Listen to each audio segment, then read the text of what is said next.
Gap isboti bilan akalar, Alloh beramas, hech gap emas. Faqat Allohdan yaxshi so'rash kerak. Taho olamiz degandik, mana Taho oldik, xudo xohlasa. Qochoq o'zida bugun 2023-yilgi Taho mashinasi. Full premier pozitsiyada. Shu turishidan zavat bo'lib turadi, ishonasizlarmi? Xo'p, mana shu tarafi bilan shunday egalar pastlikka tushib bitta yumilab turgan ekan. Taho urishi nima ish qilish kerak? O'zi akalar kommentariyada yozib yuboringlar shuni. Akam Instagram orqali ko'rib bizga murojaat qiluvdilar.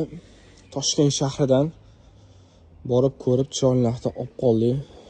Bizga nasib qilgan ham, xudo xohlasa. Shu laboy stoykasida ishi bor, kapot kriloda ishi bor, mana eshigida, salonlar ag'dagi yotmagan, butun zavat bo'lib yuradi. Kalta ichkarida buni zavat qilib ko'rsatdim. Mana orqa krilosida ishi bor, oyna qo'yib yuborish kerak, orqa stop qo'yish kerak. Orqa laboy ham singan. Salonida mana orqa ana singan, monitori singan. Qanot pul tursa kerak ham, okalar, nima deysizlar? Biladiganlar bo'lsa yozib yuborsin. Bu taraflari butun faqat shu kapot krilosi ishi bor, ichiga o'tmagan umuman. Zavat bo'lib yuradi. Radiatordan dash suv oqmagan. Bitta